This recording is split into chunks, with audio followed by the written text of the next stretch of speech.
Hi, eat clean and get ഫിറ്റിൻ്റെ ഇന്നത്തെ വ്ലോഗിലോട്ട് സ്വാഗതം. ഇന്ന് നമ്മൾ ഷെയർ ചെയ്യാൻ പോകുന്നത് ചായ് സ്പൈസ്ഡ് ഓട്സ് ആണ്. പേരൊന്നും കേട്ട് ഞെട്ടണ്ട, ഇത് നല്ല ടേസ്റ്റാണ്, ഉണ്ടാക്കിയെടുക്കാനും നല്ല എളുപ്പമാണ്.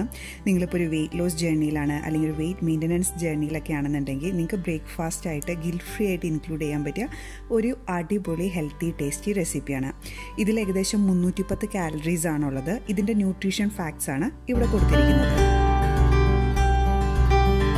ചായ് സ്പൈസ്ഡ് ഓട്സ് ഉണ്ടാക്കുന്നതിന് വേണ്ടിയിട്ട് ഒരു പാൻ വെച്ച് ചൂടായതിനു ശേഷം അതിലോട്ട് ഒരു 1/2 ടീസ്പൂൺ നെയ്യ് ചേർത്ത് കൊടുക്കുക. ആ നെയ്യ് ഒന്ന് ചൂടായി കഴിയുമ്പോഴത്തേക്കും ഇതിലോട്ട് നമുക്ക് സ്പൈസസ് ചേർത്ത് കൊടുക്കാം. ഒരു ഏലക്കായ, ഒരു ചെറിയ കഷ്ണം കറുവാപ്പട്ട, പിന്നെ ഒരു തക്കോലത്തിൻ്റെ പകുതി. ഇതെല്ലാം കൂടെ ചേർത്ത് കൊടുത്തതിന് ശേഷം ഒരു 30 മുതൽ 40 സെക്കൻഡ് വരെ ഒന്ന് സോട്ട് ചെയ്തെടുക്കാം.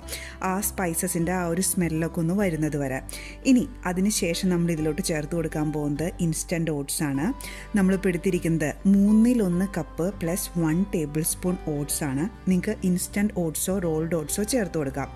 ഇനി ഈ ഓട്സ് ഈ നെയ്യിലൊന്ന് വറുത്തെടുക്കുക. ഒത്തിരി ടൈമൊന്നും വേണ്ട കേട്ടോ, ഒരു 1-2 മിനിറ്റ് മതിയാകും. ഇൻസ്റ്റൻറ്റ് ഓട്സ് ആണെന്നുണ്ടെങ്കിൽ പെട്ടെന്ന് റെഡിയാവും. പിന്നെ ഫ്ലെയിം കുറച്ച് വയ്ക്കാൻ ശ്രമിക്കുക. ഇൻസ്റ്റൻറ്റ് ഓട്സ് ഒക്കെ ആണെന്നുണ്ടെങ്കിൽ ചിലപ്പോൾ പെട്ടെന്ന് കരിഞ്ഞു പോകാൻ ചാൻസ് ഉണ്ട്. അതുകൊണ്ട് ഫ്ലെയിം കുറച്ച് തന്നെ വെച്ച് ഇതൊന്ന് റോസ്റ്റ് ചെയ്തെടുക്കാം. ഇത് റോസ്റ്റ് ചെയ്ത് അതിൻ്റെ ആ ഒരു സ്മെല്ലൊക്കെ വന്നു തുടങ്ങുമ്പോഴത്തേക്കും നമ്മൾ ഇതിലോട്ട് ചേർത്ത് കൊടുക്കാൻ പോകുന്നത് കട്ടൻ ചായയാണ്. അതെ, 1/3 കപ്പ് കട്ടൻ ചായ. ഇനി ഇതിലോട്ട് പഞ്ചസാരയൊന്നും ചേർക്കണ്ട കേട്ടോ, അധികം കടുപ്പൊന്നും ഇല്ലാത്ത ഒരു 1/3 കപ്പ് കട്ടൻ ചായ ചേർത്ത് കൊടുക്കുക. ഇനി ആ ചായയുടെ ഒപ്പം തന്നെ നമ്മൾ ഇതിലോട്ട് കുറച്ച് ചൂടുവെള്ളം കൂടെ ചേർത്ത് കൊടുക്കുക. ആ ഓട്സ് കുക്ക് ചെയ്യുന്നതിന് വേണ്ടത്ര വെള്ളം. അതപ്പോൾ നിങ്ങൾക്ക് ഇപ്പോൾ വെള്ളം പോരാന്ന് തോന്നുകയാണെന്നുണ്ടെങ്കിൽ ഇതിൽ ഇടയ്ക്ക് വെച്ച് ആ ഓട്സ് കുക്ക് ചെയ്ത് കിട്ടുന്നത് വരെ അതിൽ ഇടയ്ക്കിടയ്ക്ക് ആവശ്യത്തിന് വെള്ളം ചേർത്ത് കൊടുക്കാം. ഇനി ഇത് നമുക്ക് ഒന്ന് ലോ ഫ്ലെയിമിൽ വെച്ച് ഈ ഓട്സ് ഒന്ന് നന്നായിട്ട് കുക്ക് ചെയ്ത് കിട്ടണം. നമ്മൾ സാധാരണ ഓട്സ് കുക്ക് ചെയ്യുന്ന പോലെ ആയിരിക്കില്ല, ഒന്ന് നമ്മൾ റോസ്റ്റ് ചെയ്തേക്കുന്ന കാരണം കൊണ്ട് അത് ഭയങ്കര കഞ്ഞിപ്പരുവം പോലെ ആവത്തില്ല. നമുക്ക് ആ ഓട്സിൻ്റെ ചെറിയ കഷ്ണങ്ങൾ കടിക്കാൻ കിട്ടും. അപ്പോൾ നിങ്ങൾക്ക് വേണ്ടത്ര രീതിയിൽ അത് നന്നായിട്ടൊന്ന് കുക്ക് ചെയ്തെടുക്കാം. ഇനി ഇതിലോട്ട് ചേർക്കേണ്ടത് ഒരു നുള്ളു ഉപ്പാണ്. അത് എന്തായാലും ഇമ്പോർട്ടൻ്റ് ആണ്. ഇതിലൊരു പ്രത്യേക ഫ്ലേവറാണ് അതിന് കൊടുക്കുന്നത്. അതുകൊണ്ട് ഉപ്പ് എന്തായാലും ചേർക്കണം. ഒരു നുള്ളു ചേർത്ത് കൊടുത്താൽ മതി. ഇനി ആ ഓട്സൊക്കെ കുക്കായി അതിലെ വെള്ളമൊക്കെ വറ്റിയതിന് ശേഷം നമ്മൾ ചേർത്ത് കൊടുക്കാൻ പോകുന്നത് പാലാണ്. നമുക്ക് കോക്കനട്ട് മിൽക്കോ ആൽമണ്ട് മിൽക്കോ അല്ലെങ്കിൽ സാദാ പശുവിൻ പാലോ ചേർത്ത് കൊടുക്കാം. അത് ഒരു 1/2 കപ്പാണ് ചേർത്ത് കൊടുക്കേണ്ടത്.